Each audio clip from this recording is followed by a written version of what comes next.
Today we're sitting down with Forest County Potawatomi Language Program Manager Owen Shepard to talk about something that's deeply connected to who we are, our language. Language is more than just words. It carries history, identity, and culture. For many Native communities, it's something that was nearly lost and something that people are working hard to bring back and strengthen today. In this conversation, we'll talk about Potawatomi language, the challenges it faces, and what it takes to keep it alive for future generations. So with that, let's welcome him to the show. This is Journey Together. Remember who we are through the smoke, through the sound. Our heartbeat carries on, stand strong. Voices rise from the earth to the sky. Nishinabe, Nishinabe, Bodewademi. We're here with Owen Shepard, Language Manager for the Forest County Potawatomi Community. Owen, can you give us a little introduction of who you are? Bojo, Zimbabwe Wikwa Indigenous Cause, Owen Chmokmanoswin, Makon Dodo Dam, Bodowadmi Mina Ojibwendo, Gisokwa, Yawa Owengia. My name is Owen Shepard and I'm Bear Clan, I'm Potawatomi and Ojibwe. And my mom's name is Gisokwa. Gisokwa. Mm-hmm. I love that. She shares the Indian name as my sister. Yeah. Yeah, that's pretty cool. And my Auntie Velma, Gisokwa. Oh, really? Yeah, and they share their same birthday too, April 1st. Exact same day. Yeah, exact same day. That's amazing. She was even named for my great-grandma Ramona Pema. Oh, okay. Mm-hmm. That's awesome. Right. That's so cool. That's a really good connection there. Mm-hmm. Yeah. And I know in language they taught us a lot of people usually don't share names. You try to keep them kind of separate just to kind of, I don't know whether it was differentiation, but usually they had different names, but now a lot more people are sharing those names, but it was just kind of ironic that we had two people in our family that shared that name. Yeah. And then come to find out they shared that same birthday too. Yeah. That's awesome. It's good to hear. One question that I have for you is, what was it like growing up? Growing up around here was actually very different because specifically for me, I'm half Chmokman and I'm half indigenous, especially being Ojibwe and Potawatomi. So when I was in Mole Lake, people would say you're Potawatomi. When I was hanging out in Stone Lake, you're Ojibwe, or it would be the other way around. You're too white or you're too native hanging out with the Chmokman friends. But the neat thing about it though is although we had so much how do you say that bias or where we kind of judged each other at those young ages, it was kind of interesting because now that we're all growing up, we look back at each other and we're like, wow, I would have never seen you, doing these type of jobs or going off and becoming this type of person. So a lot of my peers, they look at us, we all look at each other kind of differently, and a lot of us were kind of impressed. We never really would have saw each other kind of blossom into who we all become. Mm-hmm. But it's kind of crazy to look back at all those, how do you say it? Kind of those negative parts of the childhood where you're like, man, I don't know if we would ever be friends. And then now 10, 20 years later, we're the best buds and we would have never even looked back at that time. Yeah. But it's just now with the work I do, I'm always trying to work with kids, work on the way they talk to each other, not only the way they talk to each other, but the way they talk about themselves. Mm-hmm. Personally, I deal with a lot of depression and things like that. So over the years, I found with working with the youth is if we build them up at that young age, when they become teenagers and young adults, they can have that type of confidence and things like that, especially being in language work, because you don't have no confidence. It's going to be hard to be a public speaker. And in language, I'm always publicly speaking, whether it be in a large crowd or just in front of a classroom. Yeah. That is very good perspective, and a lot of people don't know how it is growing up here in the rural, very rural area up in the Northwood. So thank you for that, and seeing that overall perspective and reflecting back on what it used to be like.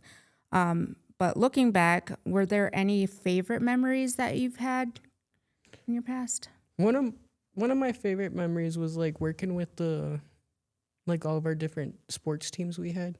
So I played for the Thunderbirds both in football and basketball. That it was crazy because you had uncles that were like your coaches, and it just created like a whole different type of family bond with it.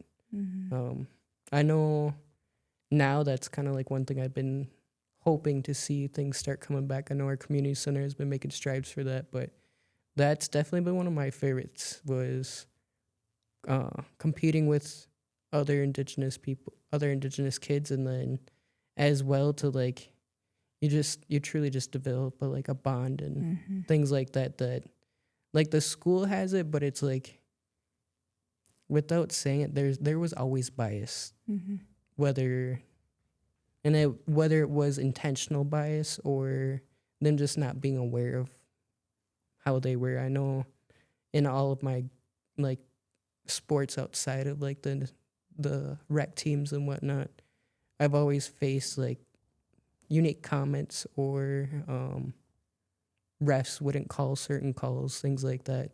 And for a while there, as a young kid, I used to like think like, man, I'm either like not that good of a player, and then after a while, I started to learn like, no, these are grown adults that are just looking at children differently when they probably shouldn't be. But that's just like definitely one of my favorite things, was the fact that they provide us a space for us to be who we are, excel at what we're good at, and it was also neat because wasn't like you were just working with your normal grade like you do in the elementary type school level. Like we would do, like the football level, you had the older kids and the younger kids. My younger brother actually played the most sports because I had moved in with my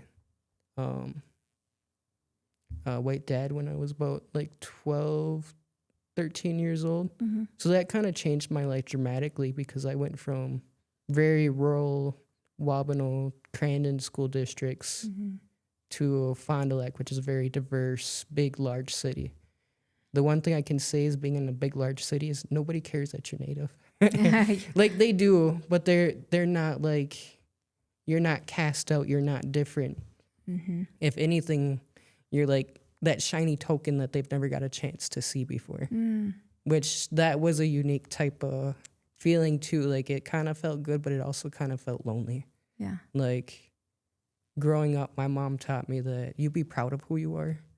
Like you embrace that you're Potawatomi and you embrace that you're Ojibwe. She goes, no matter what people say, that's who you are. So when I got into like Fond du Lac school, I would wear my Native pride. I'd have my hair braided, but nobody else did that. But there was at least like 5 other indigenous people in like my school of 2,000 people. So I mean, it was there, but it wasn't like, not like when you're up here. When you're up here, you have Native American tutors, you have the rec center, you have all these different things that retell you your identity too, and like you have those people that you can relate with, versus when you go to those larger cities, they don't have those type of resources, or let alone it's ultimately the people. Because I mean, I was in classes of like 30 plus people. Wow. It's completely different. Yes. It's like a culture shock. Yeah, it very much was. Yeah.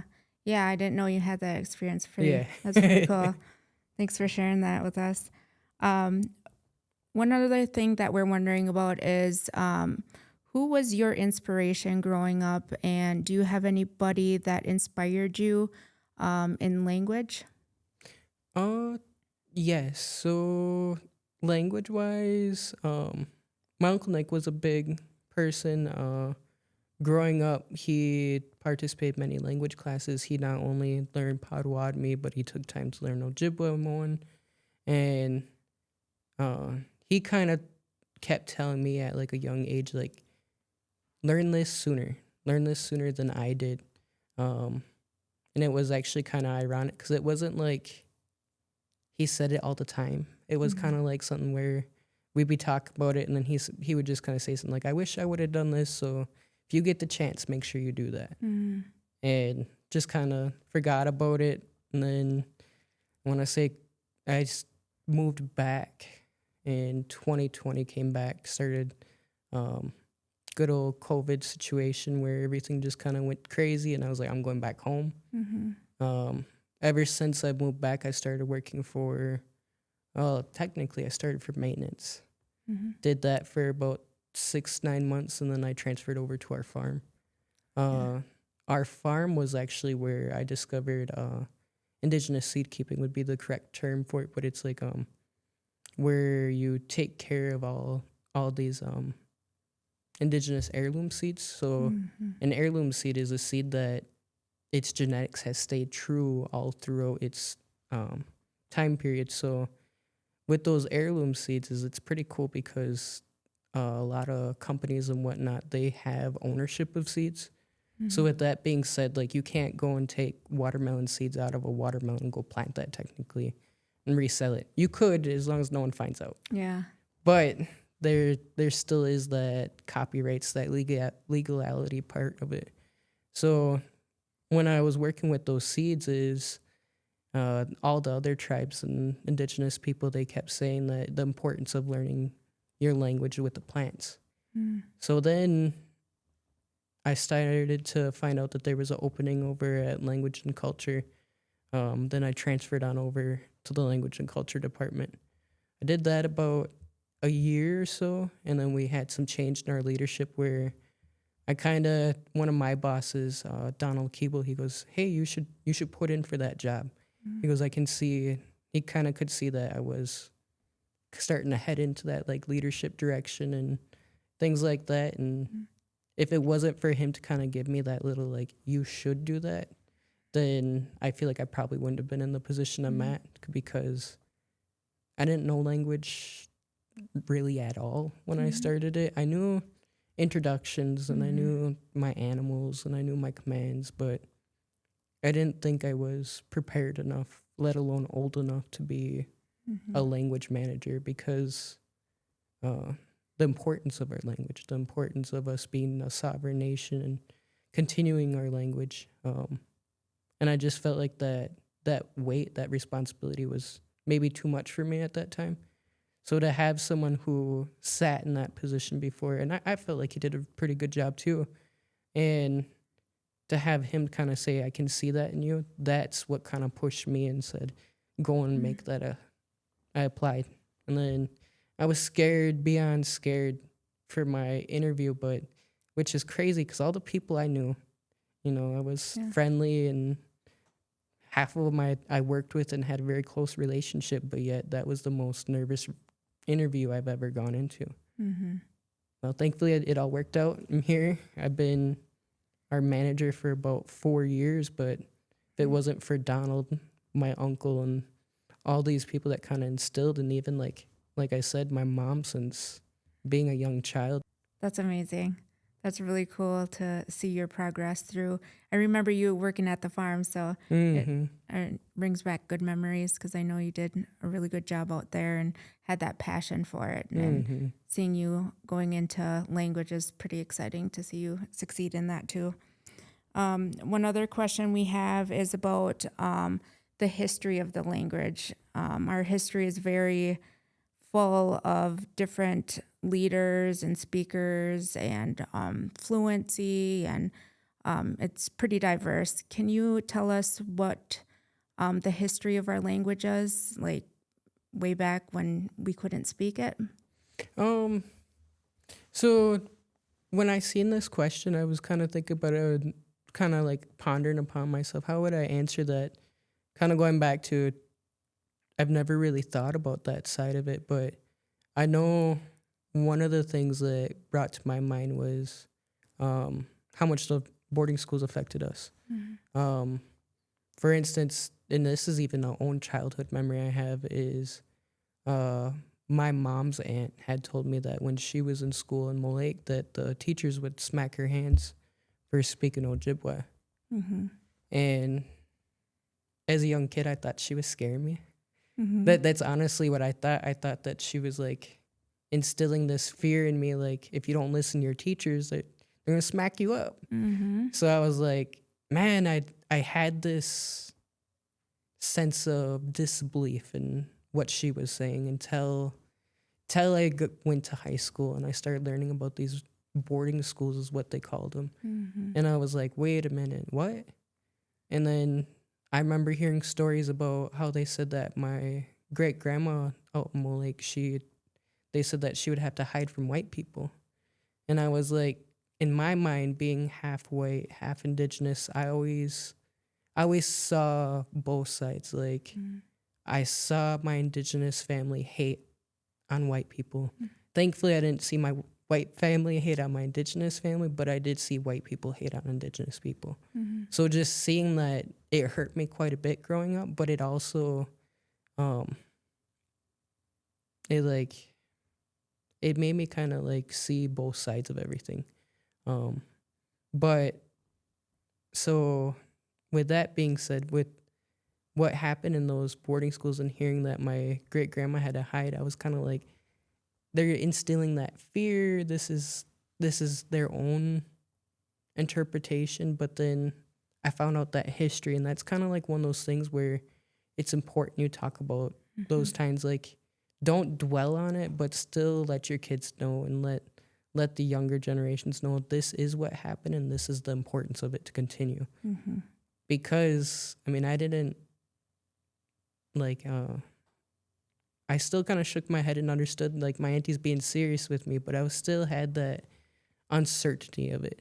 Yeah. So then I felt embarrassed and almost humbled that I even had that uncertainty. So then once I found out that history more about it, it was kind of emotional and heartbreaking too to find out. Especially because I'm like, man, they could have just been saying something like, Chief Ben, right after the teacher just said, sit down, and yelled at everybody, and now they're getting beat up trying to help their friend. So that's kind of like where it kind of hit me, where I'm like, people, when we do this language work and we work with our elders, I notice our elders hurt the most. And like me, I'm a very I'm emotional, I'm sensitive, and I can kind of pick up on when other people are kind of getting emotional and sensitive too. So that really kind of hurts my heart, and I feel for them. But then one of the things that always gets me is I get elders that say, I don't know our language. I just know like what people tell me. And I'm like, but you do. You do know our language, because if I say Jeep Ben or Kogan or things like that, you know what I'm saying, and you'll do it. Versus in language work, we call those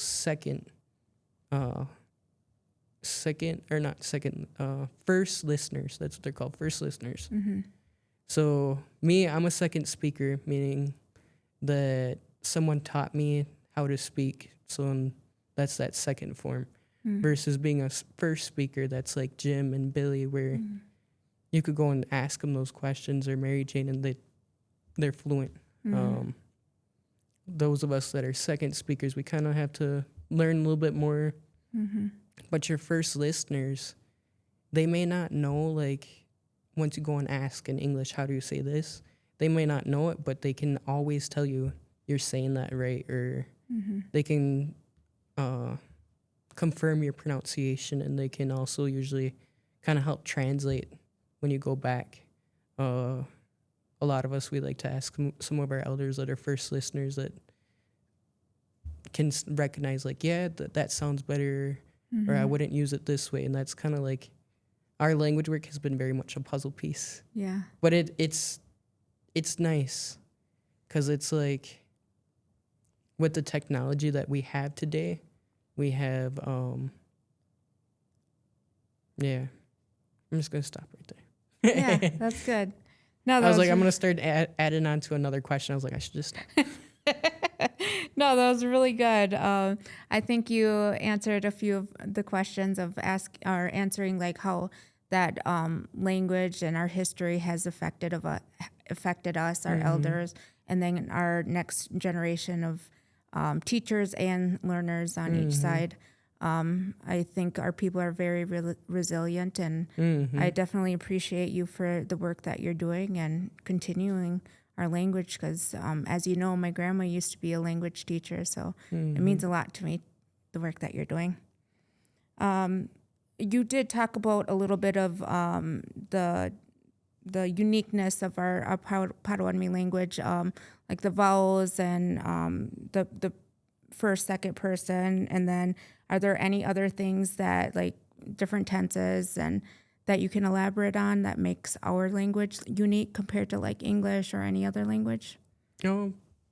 Yeah, Potawatomi language is honestly just more unique. So, like, for instance, one of the most common things that I like to talk with people, and actually I just spoke with a student just yesterday. He's in our after school activities, and he was having a hard time because he's having a hard with his English writing homework. And I kind of let him know. I said, hey, you know what? I said, in Potawatomi, I said, our grammar side of it is actually easier than in English. I said, because once you catch on to these certain patterns and things like that, it makes it a lot easier versus like in English, you have to remember so much more versus like in Potawatomi, we have 4 classes of verbs, which it sounds overwhelming because there are different ways to conjugate them and whatnot. But for example, I have a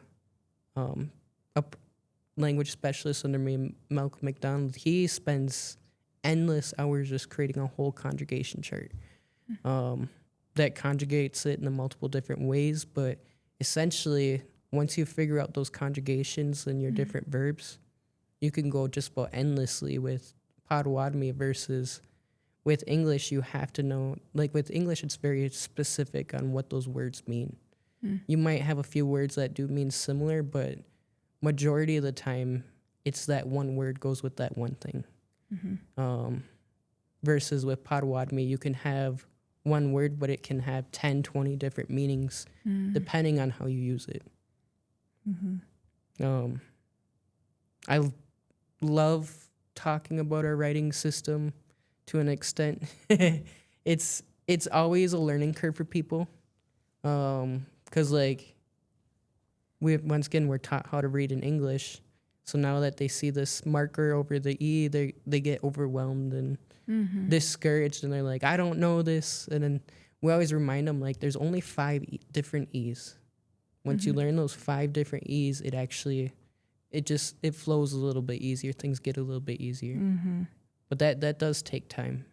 The other unique thing that we deal with Potawatomi language, or I think any indigenous language, is we have unique family dialects. So we're constantly dealing with the way someone says it a little bit differently.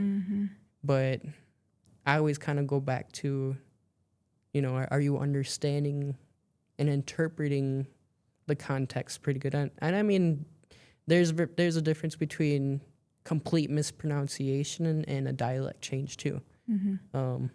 That's one thing that we're still kind of piecing all those puzzle pieces together. And I always kind of like want to embrace anybody that has a specific family dialect, continue that. Because we're fortunate enough that we have Billy and Jim's dialect and Mary Daniel's all written into archived into our system, but that's only 3. And essentially that's only 2 different family type dialects. Not only that, men and women both talk differently. So there's another difference in it. So it's definitely a long learning journey, but it's beautiful in its own way. Because like I said, you're constantly putting these little pieces together, and you might get like a little bit of information, and then maybe a year later or 3 months later, it's like, oh, so that's why they gave me that translation.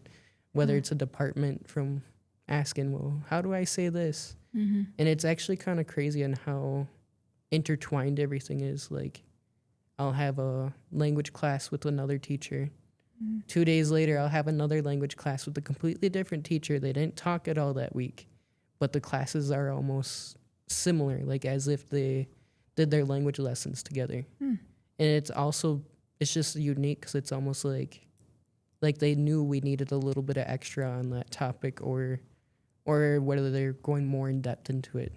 And it's honestly like a phenomenon that has happened between all of us language teachers. And I know that from like, for instance, we attend classes through Nottosippi Huron Band. They do Thursday classes, 4 to 5 p.m. It's like an online virtual thing that you can join. And then we do classes Wednesday, 10 a.m. to 12. And then we also attend a Tuesday class. So there was a Tuesday class. Nice. And that's a 5 to 6 p.m. And then we also attend a 4:30 to 5:30 class on Mondays. So that's not including my staff that actually do some UWM classes through Milwaukee, Milwaukee. And that's 4 days a week, Tuesday through Friday, 1 hour. That's a 6 to 7.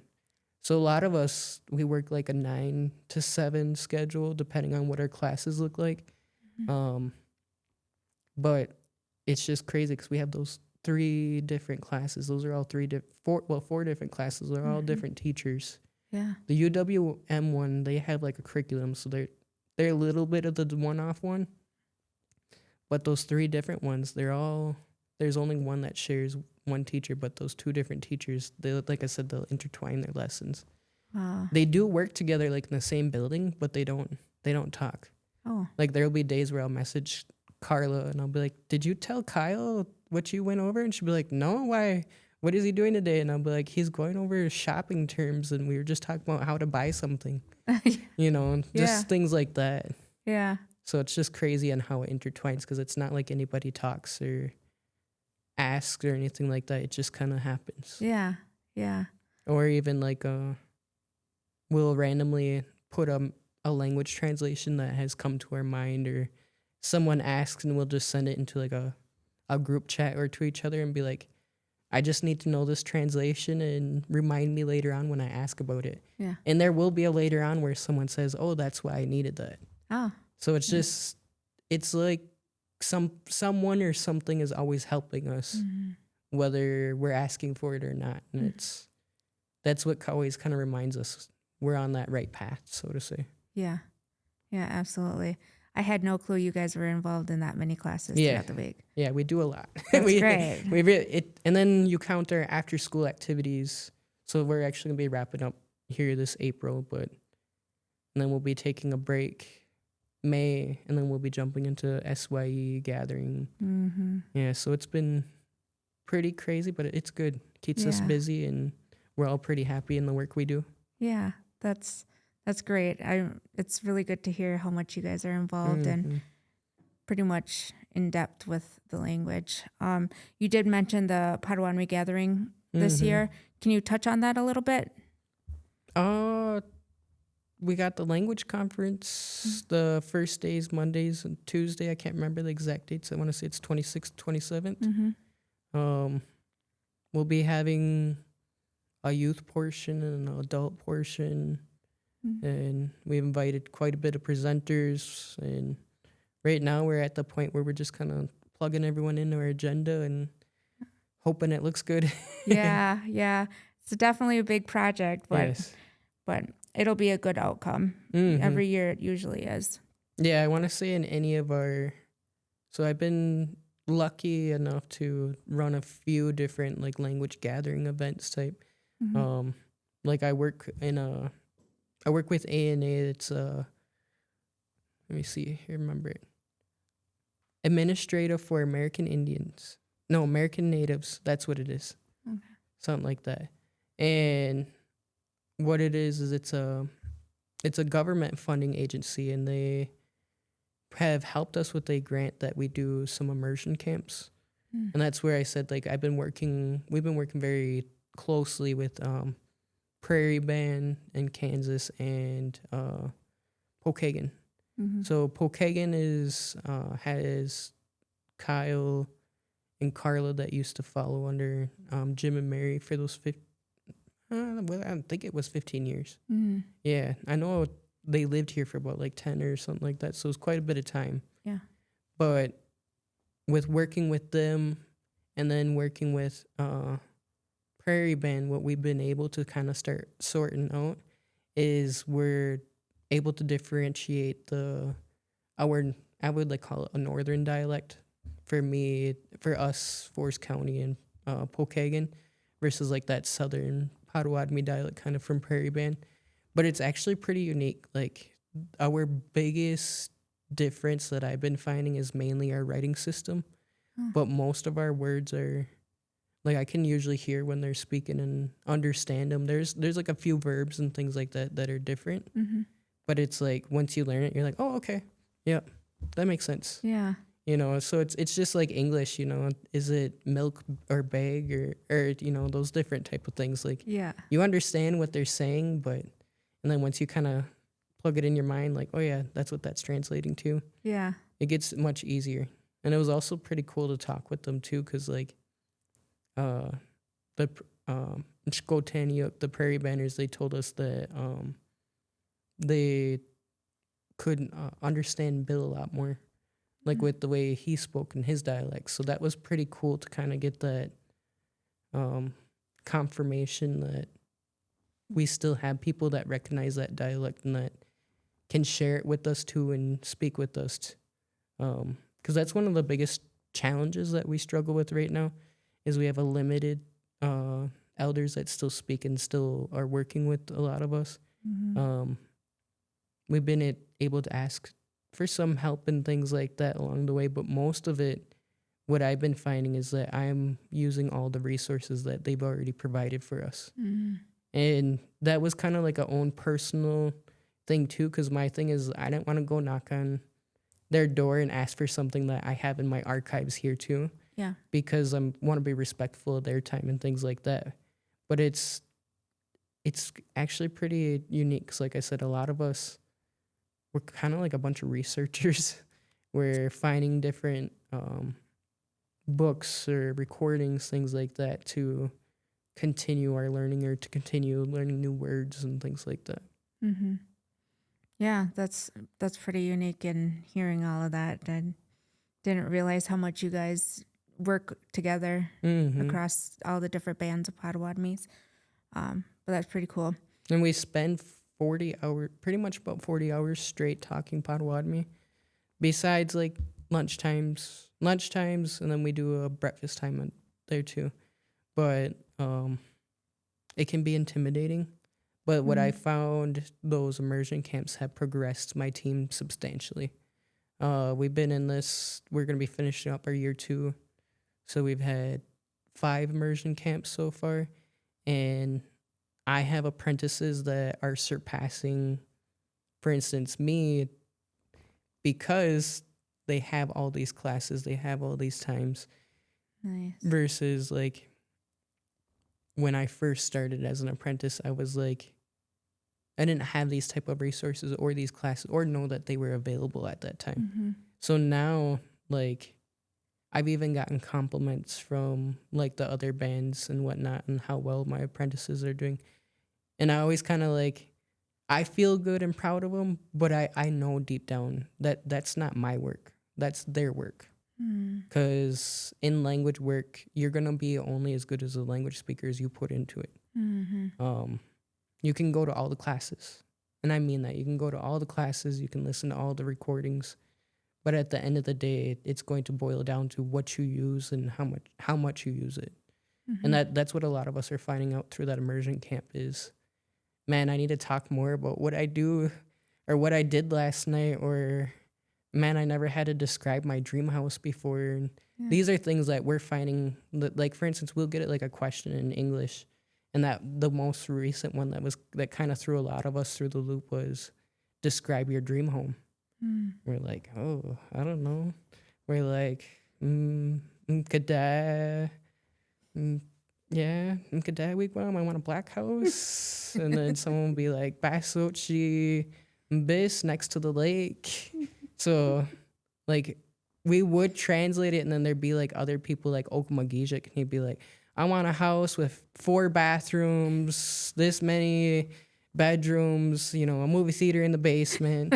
But he'll do this in the language, and Really? that's like the impressive part about it. And like versus like those of us that are kind of like, I can translate and I can speak, but you're gonna get some simple sentences from us. Yeah. So that's the neat thing. Like those of us who are earlier, we're seeing like where we kind of level up at, and then we get to see examples like those who are advanced. We're like, all right, I'm gonna pay attention to the way Okmulgee translated this, or I like working with some of the different bands too, because then you find out what words they used, or maybe they say, I wouldn't use it that way, I would use it this way, because to me it sounds like you're saying this. And that's important because, like I said, there's words that have so much meaning to it.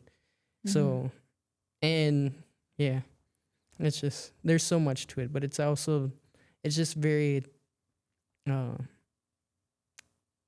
interesting to be able to connect with all these different people and language workers, because when we talk with the community folks, they don't get to see all the hard work we do all the time, or maybe they don't acknowledge how hard that work really is, because for someone who maybe doesn't attend those classes or do the work that we do, because not only do I expect them to attend the classes, they have to create their own database. So your own database is like a running document where you're putting all your notes from every single class you've ever had. What that does for us, though, is as language workers, now we have a searchable database of our own that's created. And that's just kind of like something where if those weren't all in place, they wouldn't be going as far as they are too. Yeah. Oh, wow. That's really interesting and beneficial to be a part of those camps. What are some things that you've learned from past language teachers that has benefited you in your position right now? I'm fortunate enough to have a close relationship with Carla Collins. She teaches quite a bit of classes, and I kind of developed a close relationship with her just because of her teaching style too. She's a big person where not only does she want to create fluent speakers, but she wants to create people who can teach the next fluent speaker. And she always kind of like acknowledges, like, you might not be that good of a speaker, or it might not retain that much, but you're going to take some good notes that your kids might pick up one day, and then they can learn from that. So that's kind of like something that she kind of like reminds me that we all have our part. Yeah. So she's been kind of a big one that even now I still work closely with her. I go to her for help. But I also am fortunate to work with Okmulgee, Robert Lewis. He now works with Prairie Men, but he used to work with us for a while there. And then still have access and ask Kyle Malott some questions about Migwetth. But for me personally, it's kind of like, and that's what I noticed about some of us apprentices, is we find a certain teacher and we kind of like, I don't know, cling to them a little bit closer. And for me, it was their teaching style. It was the way they taught me and the way the information kind of stuck. And when I teach now, I go about it in that manner too. And I also like to, for personal matter, I like to teach in a way to, like, I'm a hands-on learner, so I try to figure out ways that the class can use it during that class, whether it be like a game or some type of interactive. It don't always work out that way, but that's usually the direction I try to go in, and that was something that was inspired through Carla. I went to a Huron band workshop that they had, and she did dominoes. So it was a game of dominoes, but you had to count in your numbers, and I'm a competitive game person, so this was a lot of fun. But then she said, you can't win unless you say 75. And I was like, I don't know it. So now I know it. It's no something and sich. But at the time I was like, I can't say it. But it was like that to kind of push us. So then from there, I was like, well, I'm gonna learn my numbers. So if I ever play this again, I can win my prize. Yeah. Yeah. So, and then the other thing that anytime I get asked that question, especially about language teachers, I always like to ponder back on like the last thing I was kind of like taught or told from Jim is he had come into our office and was visiting and he was looking for somebody, but they weren't there at that time. But he had come in my office and just kind of sat down and chat with me. And he goes, the last thing that just kind of like stuck with me, he told me, he goes, you got to know what you're talking about. And I've heard this from many other teachers say that they've been told this from their elders, they've been told this from their speakers. And and even then when he was telling it to me, I was like, okay, you got to know what you're talking about. It don't make sense at that time. Now, like 4 years later, I'm finally at like, I know what he's talking about. And what it's going back to is, once again, there's 4 different classes of verbs. Now, if I'm talking about the weather, that's what we call a VII.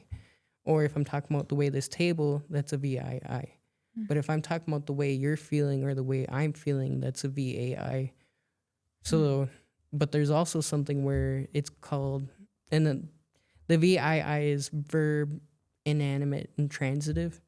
And that transitive part was a big piece. So transitive means that verb's acting upon something. So, for instance, if you're running, you're just running. That's a VAI. It's a verb, animate, and transitive. You're not running to anywhere, or there's no action going to or onto something. Versus if you're running to a store, it changes differently. Or walk. I would say walking instead of running. So like he or she walks Pomosa. That's just like kind of walking around. So Pomosa or Stacy. Stacy's just walking around. Now, if someone asked me, well, where did Stacy go? I could say, no saji mshkiki ogumok. She went to the clinic. So that no sa versus bomosa, they both mean to walk, but no sa means to walk to somewhere. And that's that transitive part. So it's actually going to something or acting upon something. So, and then the other classes like animate or inanimate. So you get first is it animate or inanimate, then you start putting in that category, and then is it transitive or intransitive. So that kind of reminded me of like, all right, depending on what the verb's doing, are they animate, are they inanimate, is it acting upon something, or is it just being or whatnot? Then that's kind of where it started to make sense a little bit more. And then there's something that we call the obviative form. That's usually when if I'm talking to someone about someone that's not in the room, then they go into that obviative form. And there's only certain portions in the language when that happens, and that's once you learn it, it's easy. But once you're first learning, you're like, man, I don't know. I'm not gonna remember this. But after a while, you start kind of like connect, like, oh yeah, this is when it has to go to that part. Those are also important pieces, like when you're, for instance, when our speakers are in ceremony and whatnot, they got to know when to use that form or, how to address and things like that. Yeah, that's a very complicated. I remember learning partial of that, but it seems like a lot. And thank you for sharing that. All right, so we kind of talked about some of the ways that you're teaching. You utilize some of the like domino games. I know you have Uno. What are other ways that you're teaching your students along with your database? Like, what are other things that you're utilizing for teaching? Oh, we try. So one of my biggest things that I've been challenging my team is to find more ways to utilize technology. Mm. With that being said, we're having younger learners. That's what they prefer to use. The downside is we're having some older learners saying, why does this have to be an online Teams link? Mm-hmm. Things like that. But what on the bright side is we developed a couple of different games. I don't know if you're familiar with the program called Kahoots. Mm-hmm. But it's it's a nice interactive game that we use. We did it with maple sugaring words, where basically we'll have the different multiple choice, and then the team gets to get an opportunity to click on it. The neat thing about it is it develops a very competitive environment between everybody, finding out who knows the most. You actually might be surprised to find out that your quiet student was listening the whole time. Mm-hmm. Things like that. We also utilize a website called puzzle.org, which it just kind of helps scramble and create different learning activities. I help our team kind of help create some of our, not really create. So my team, they'll usually create like a word list for our handouts and whatnot. Mm-hmm. And then I'll usually take it and try to add like the pictures or whatnot to it. So at one of our family nights over the summer, we did some cornhole. So we shared like the numbers counting up. We shared the different colors of the bags that we had. I think for the bean bag, we called it Mdamenshkamot because usually it would have the corn in it. It's like a corn bag. Mm-hmm. We had the cornhole, but then we played, we call it Shishiba, but it's a bingo game. Mm. See what else we've done. We've done some like interactive things, like when wild rice season is in our culture department. Mm-hmm. We've done like a wild rice demonstration and talked about it and told them Gobsan, Nomen, parch that rice, Mm-hmm. things like that. And then like with our after school kids, a lot of that we spend like maybe 10 to 15 minutes actually language work. Mm. And a lot of it goes back to the attention span of kids. Mm-hmm. After school, a lot of them, they just got done with the 8-hour day. Yeah. They're kind of spent.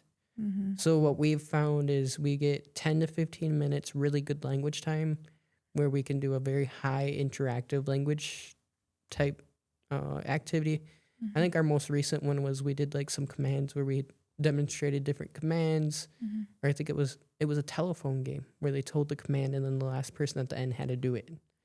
So it was actually pretty cool because then they had to pay attention, Mm-hmm. but they also had to show like that they knew it. Mm-hmm. We do different things with numbers, colors, but majority of our after school time is actually kind of developing more of a relationship with the kids, minus like that very intense 10-15 minutes. Then Mhm. we go for like the last 30 minutes. We usually go play like some type of game. We usually like to create it like language oriented. So we did kickball. Usually Mhm. with kickball, we tell them the command for kick it, Dagishkin, Mhm. or I done sharks and minnows with the kids. So when I do sharks and minnows with them, they're not sharks or minnows. They are Moawuk or Moawuk, wolves, and Wabozoyuk, and the rabbits. Mhm. And I tell them that all the rabbits, they're on the one side, and I tell them, all you rabbits, you have to go Jianji, get the Ganuk, go over to the garden. Mhm. So I tell them, go over to the garden. That's usually like the other side of the gym or the room or the field that we're playing on. So like we incorporate these different opportunities of language.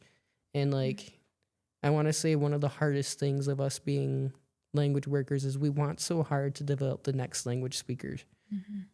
But in reality, that's a lot of work on us, even with my 8-10 person team. Can't remember how many people I have in my department, but we've grown quite a bit over the last few years. But even with that being said, and that's one thing that developing that partnership with those other bands has really kind of helped me was acknowledging that this is a lot of weight on all of our shoulders. We're all kind of feeling the burnout of it, but we all see the progress that we're doing. And that's kind of like something that's important for, I think, every language worker, whether you're just at home working on your own notes or you're actually working in a language department, is that little bit of progress, you still got to reflect it and be happy of that. But then remember, you still got work to do. Yeah. So always go back to and continue that. That's even something like with our language department. We, in any business or any department, you have ever-changing positions or people having to leave for reasons and things like that. But one of the things that we've always tell people, and it's the truth, is that language, you always have a place in language. Whether that be a future job down the line or that just be you coming back to language class and things like that. That's even something I've been integrated into like my interview process when I'm interviewing for new positions, that if you don't get selected for this position, just so you know, we have all these classes. And a lot of it is because I only have so many positions that are funded. I'm thankful enough I have quite a bit of people that are interested in those positions. But there's still going to be people that still want to do that work, whether they can't work or maybe we just don't have the space for it at that time. But it's still important to continue that. Yeah, that's good way to put it. And so it's not discouraging people, but still pushing them towards learning. In your language manager position, is there something that you learned that personally it's affected you or improved you on a personal level? Yeah, I mean, so like being a manager, it's fun, for lack of a better way to put it. Being a manager and being, like I said, kind of going back to my age, I have people in my department who are older than me. I also have people that are younger than me now. I say now because when I first started, majority of the people were older than me. And that was, for me, a shock. Because how do I go and tell these people that are my parents' age or older that they can or can't be doing these things, or they should be doing it this way and things like that? And that was something that I had to learn. Be confident in yourself. And kind of like going back to one of the things that I've always learned, and I even do this like before I go into like when I got to make big decisions. I've always kind of struggled to make decisions. I've always been one to not make the decisions, but to make decisions on the spot. I'm one that would prefer, give me some time to think about it and I'll get back to you. And a lot of it was because I wanted to go back and I want to do pros and cons and I want to go through all that. I want to give it a very thoughtful decision. What have I learned in a leadership standpoint is you're not always going to have the time to make that, to take that time. So what I've kind of learned is, to figure out how to do the decision making a little bit quicker, that type of process, as well as like be confident in the decisions that you make. And then I'm a big person in believing that I'm not perfect. So when someone says, hey, you did that wrong, I'm usually like, yeah, you're right. Yeah. I agree. How else can we do it differently? Or even if I don't do it right then and there, is I always tell people, even if it doesn't seem like I heard you out, or if I seem like I was upset with what was said, I said, if 99 to 100% of the time I go back and I'm like, what lesson did that person have? Even if we're butting heads. And I mean that because whether that person had an actual lesson, the creator does. Those other spirits and that are helping me and guiding me through all this, there's a reason why they wanted me to learn that in that situation. And that's something I always kind of remind myself. Kind of same thing with, for instance, with the gathering coming up. I'm starting with the nerves, starting to get nervous, overwhelmed and all those types of feelings. But I always keep reminding myself, as long as I put my samba down and I ask for that help, it'll be here, and it has been. I mean, there's still moments of self-doubt and things like that, but that's human. Yeah, yeah. Thanks for sharing that with us, because it's real. Like, getting into that new position, you learn different things about yourself, about other people, but I think you're heading in the right direction. Thank you.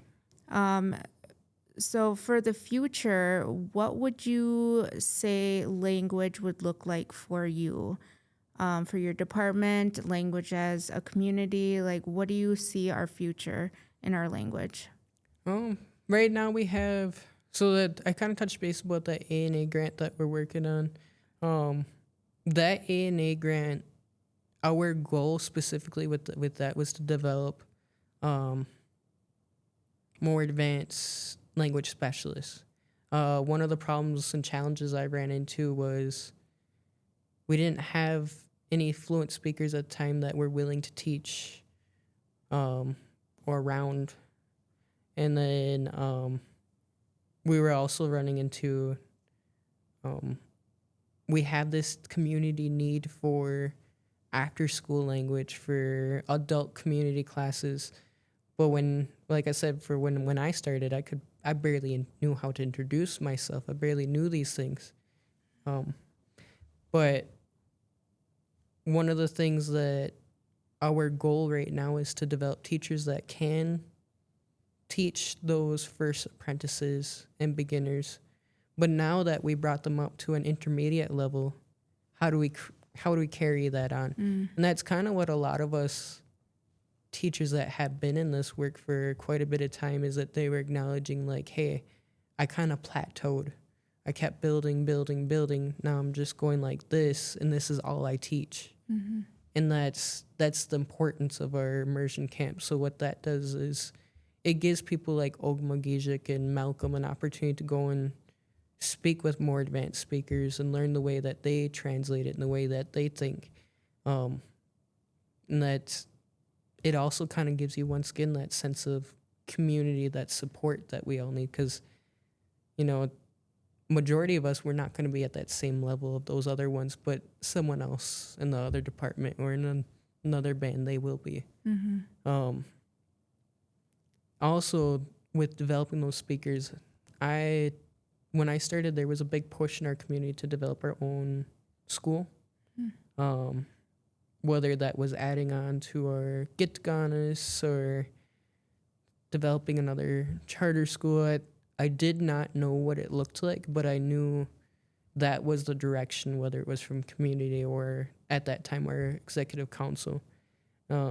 Actually, the executive council at that time had invited me and Ogmagijic to go to Wadukadating and visit. That's an LCO visit, their immersion school that they have there. So after that, I was like, all right, so in order, and I told them, I said, right now, I can't give you that. I said, I don't even think I can give you a class like that yet. I told them, but if you give me some years, like 5 years, I told them I can come back and I'll develop some teachers. So at that time, I had 5 people in my department.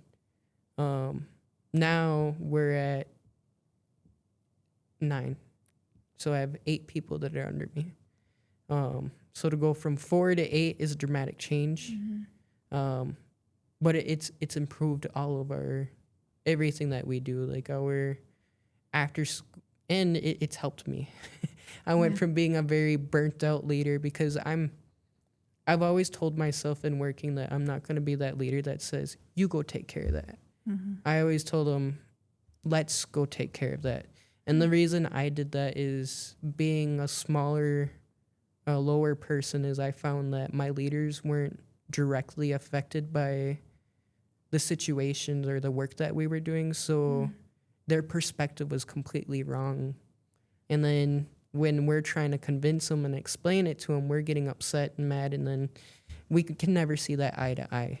So I always kind of told myself, like, I was going to be a boss that was going to be willing, not just willing, but willing to listen and hear everybody out in their side of the view, as well as like one that would be like a team player.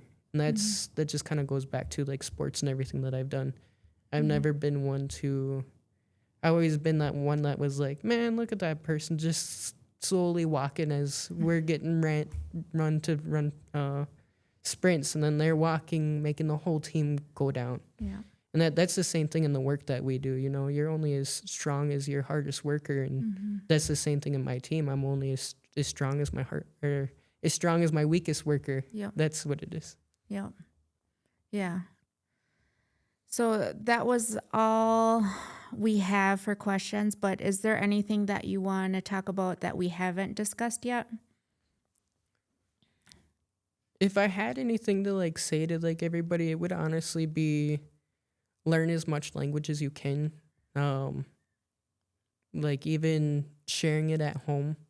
Like, and that's something like even at our last few language conferences that we talked about is us as language workers, we feel like we put out the resources, we have things, and that's not even just my department. Like even the other departments that share our dialect, they have things like Mango languages and these apps and YouTube videos and all these things to help at that level 1 basic level. That would help a lot of us teachers if they could learn that on their own or with those resources, so to say, because with us teachers, once again, is we're still trying to build ourselves. So each time that we have to go back to those beginners, those fundamentals, it's, lack of a better way, it is a slight inconvenience, but that is what we're here for. But I want to encourage everybody, use the resources that are available. And that's why we put them there. That's why we have them out there. There's like our Jim's books that are recorded online on our website. That's, to be honest, I use that majority of the time whenever I get asked like simple questions. How do I say, where are you going? I'm like, actually, it's on that book. You can go and look it up and you can hear it from a fluent speaker. And that's another reason why I want them to go back to that, is because our fluent speakers and our elders, they set this up for us. So we do have those resources. Now, and that's kind of like going back to my own personal thing, like where I didn't want to ask for too much help until I focused on those resources. And that was kind of going back to what I was hearing from those other teachers, is they were getting burnt out and exhausted. Like they were constantly bringing new people up to this point, but they could never go back and excel. So whatever you can do at home, do it. Like, you know, even if it's telling your kids wean a bond and get the bond and things like that, because for instance, I'm also sit on our Powell committee, and I did our royalty interviews, and it humbled me and kind of made me a little sad on the amount of youth that don't acknowledge how much they know their language, because I actually had quite a bit of them that are like my language students. Yeah. So like even like things like when they ask like, what are your extracurricular activities, they're like, oh, I'm not in any. And I was like, you're in language class. But because I was the judge then, I didn't say that then. But you know, like those were just kind of things where I'm like, people don't recognize this work, or they don't recognize the classes and things that they do like they should, because it is important work. It is things to be proud of. Yeah, absolutely. Yeah, I definitely appreciate everything that you do, and your team too. You guys put in the work. It sounds stressful at times, but Yeah. I feel like you guys are doing it for the right purposes, and you're right. The Creator's always there watching over you and making sure you're doing it for a purpose. But thank you. Thank you for being with us. I appreciate your time. Language.